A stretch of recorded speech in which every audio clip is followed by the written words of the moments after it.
Oi pessoal, tudo bem? No vídeo de hoje eu gostaria de deduzir uma relação bastante conhecida do movimento harmônico simples, né, que é o período do pêndulo, né? Ou seja, qual é a situação física representada aqui nesta ilustração? Nós temos aqui um ponto fixo do qual se estende um fio de comprimento L, na ponta do qual, na extremidade do qual está preso uma massa M. Essa massa M oscila em torno de uma posição central de equilíbrio, né? Formando aqui um arco de circunferência S, né?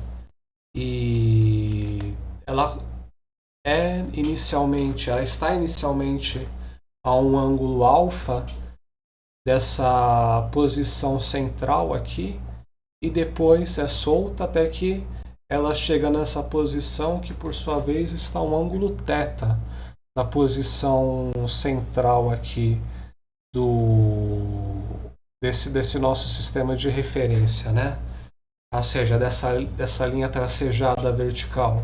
Então, uma abordagem que eu gosto de fazer para deduzir o período do pêndulo em vez de utilizar forças, considerar força-peso, atração no fio, fazer decomposição de forças em x e y, é simplesmente fazer uma abordagem de conservação da energia, né? Eu acho algo mais intuitivo.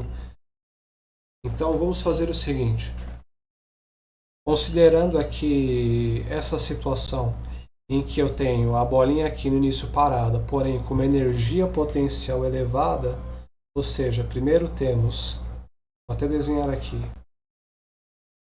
a bolinha está aqui nesta altura maior. Depois eu solto ela vai perder energia potencial, mas vai ganhar energia cinética. Então ela vai passar a ficar aqui. Beleza, pessoal? Então eu posso representar essa situação no seguinte gráfico. No eixo Y, eu tenho aqui a energia total do sistema e no eixo X o tempo. O tempo que vai ocorrer a partir do momento que eu soltar a bolinha a partir dessa posição. Então, desenhando aqui a energia cinética como azul, no início ela está no zero. Eu não tenho energia cinética. Então a bolinha vai começar a ganhar velocidade. A energia cinética vai crescer. Agora, quanto à energia potencial, no início, ela está grande, né? Porque ela está numa posição mais alta, ela está grande, depois vai começar a diminuir. Essa energia vai se converter em energia cinética. Ok? Matematicamente, pessoal, como é que eu posso representar isso, né? Eu posso dizer que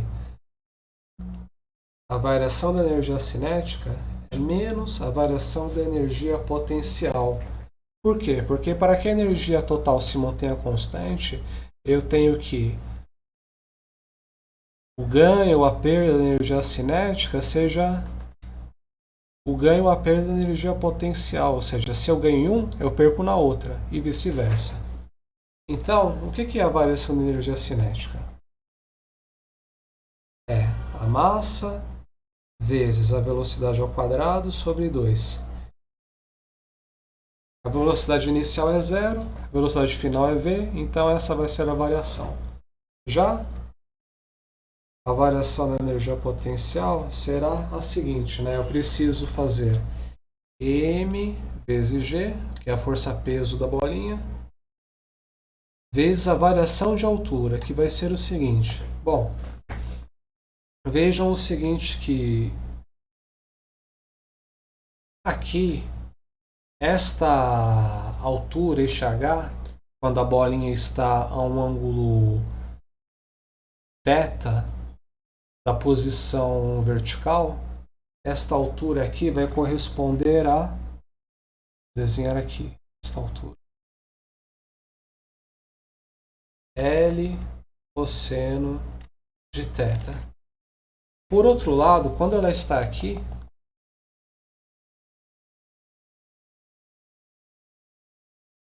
esta altura vai ser o quê? ser L cosseno de alfa. Beleza? Então, nós temos o seguinte, que essa variação de altura vai ser L menos L cosseno de θ menos L menos L cosseno de alfa. Ok? Então, delta U vai ser o quê? M, G, L cosseno de alfa menos cosseno de θ. Então, voltando para essa equação aqui, ou seja, plugando ΔU e ΔK aqui, onde está meu asterisco, temos o seguinte que mv ao quadrado sobre 2 é igual a mg L cosseno de θ menos cosseno de alfa. Podemos nos livrar agora desse m. Beleza, mas como é que eu acho essa velocidade, né? Lembrem-se que a esferinha, essa massa m, ela está descrevendo um arco de circunferência, né? E o comprimento do arco é igual ao ângulo θ em radianos descrito por esse arco vezes o raio do arco, que no caso é L, o comprimento do fio. Então, a velocidade, que é ds dt, né? Tudo bem? A derivada do comprimento no tempo vai ser igual a L d θ dt. Então, substituindo esse resultado aqui, onde eu tenho um duplo asterisco, eu vou ter o seguinte. Eu vou ter que L quadrado sobre 2 vai ser igual a θ dt ao quadrado vai ser igual a G, aceleração da gravidade, vezes L, cosseno de θ menos cosseno de alfa. Posso eliminar esse L aqui. Ficamos com L sobre 2 dθ dt ao quadrado igual a G cosseno de θ menos cosseno de alfa. Agora eu vou derivar essa expressão aqui de ambos os lados da equação na variável tempo. Para que eu estou fazendo tudo isso, né? Eu estou querendo chegar numa equação diferencial em que eu consiga obter a equação horária do ângulo θ. E a partir daí eu consigo obter o período do movimento do pêndulo, ok? Que é descrito por esse ângulo θ. Então vamos lá. Eu vou derivar aqui desse lado e desse. Então, L sobre 2 é uma constante, fica fora da derivada. L sobre 2 vezes o expoente cai, vezes 2. Dθ dt. Derivo mais uma vez. Vou ter a derivada segunda de θ na variável tempo. d2θ, dt2. E basicamente a aceleração angular, né? dθ dt é a velocidade angular, d2θ dt2 é a aceleração angular. Isso vai ser igual a g, derivada de cosseno menos seno de θ, vezes dθ dt. Apliquei aqui a regra da cadeia, ok? Menos derivada de cosseno de alfa, zero. É uma constante. Vamos ver o que eu posso simplificar. Eu posso anular esse 2 com esse 2 e esse dθ dt com esse dθ dt. Então, eu vou ter a seguinte situação em que eu tenho d2 θ2 igual a menos g sobre L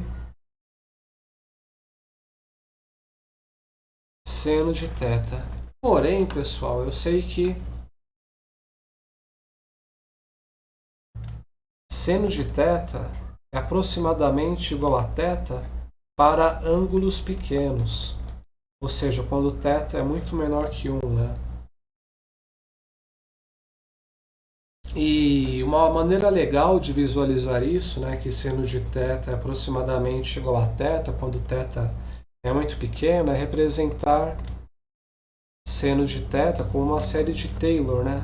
Porque seno de θ será θ menos θ ao cubo sobre 3 fatorial mais θ quinta sobre 5 fatorial menos, e essa série continua infinitamente, né? Mas perceba que quando eu tenho um número muito pequeno e elevo ele a números cada vez maiores, esses termos da sequência vão ficando cada vez mais insignificantes. Então eu posso considerar que isso aqui é aproximadamente igual a zero quando o θ é muito pequeno.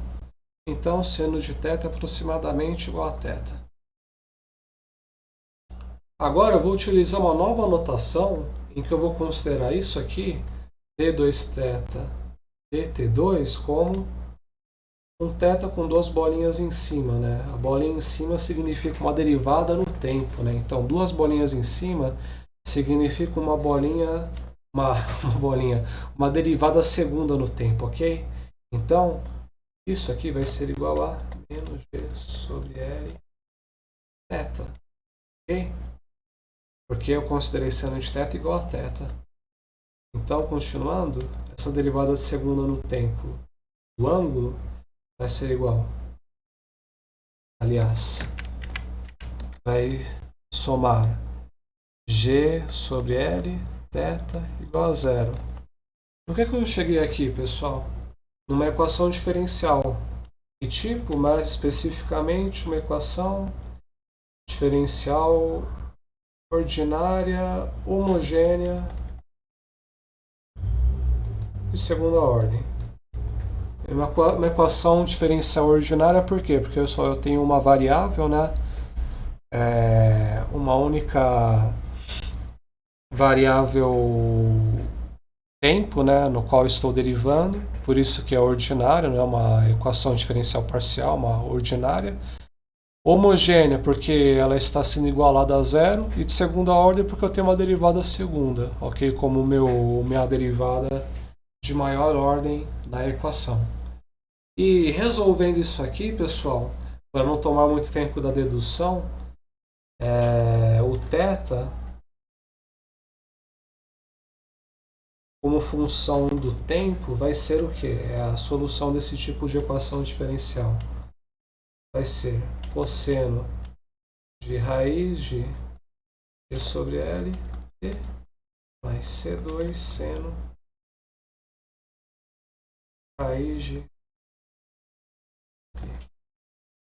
E como é que eu resolvo essa equação, né? Como é que eu descubro o que é C1 e o que é C2? Bom, eu preciso de condições iniciais, né?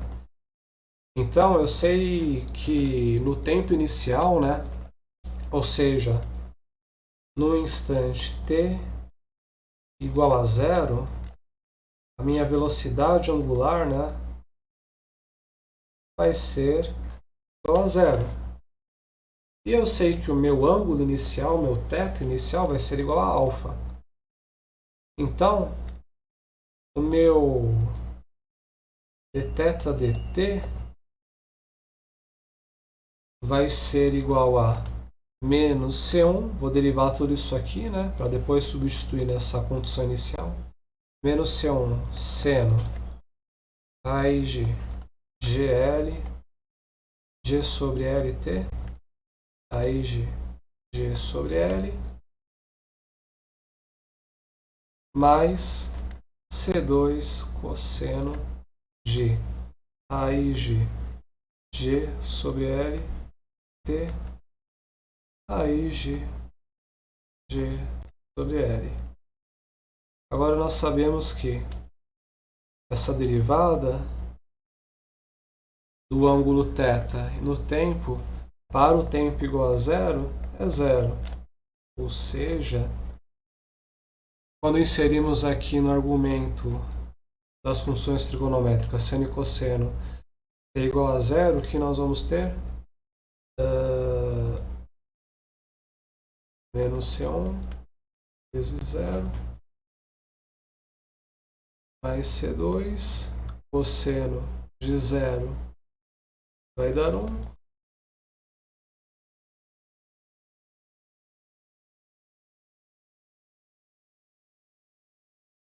C2 igual a zero. Então resta achar C1. Agora vamos aplicar a segunda condição de contorno, né? Já aplicamos a primeira aqui. Vamos aplicar a segunda. Então temos que θ de t é igual a C1. Temos apenas essa constante para descobrir, porque C2 já achamos que é zero. Aí G sobre LT. Temos que θ de zero igual a alfa. Então, C1 vezes cosseno de zero vai dar 1. C1 vezes 1 igual a alfa. Então, C1 igual a alfa. Então, nós temos o seguinte, que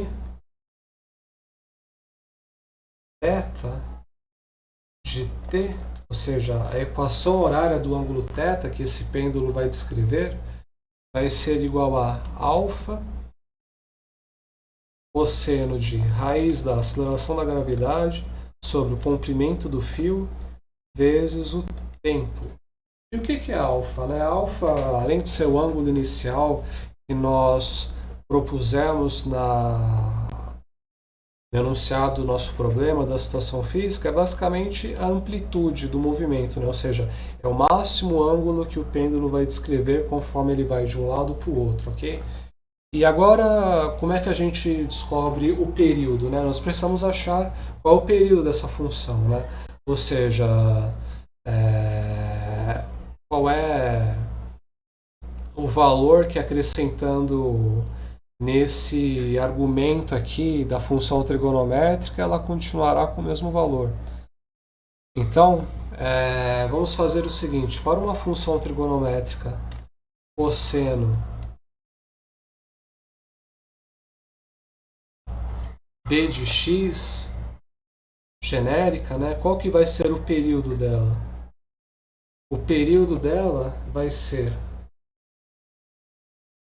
2π sobre b. Ok? Então,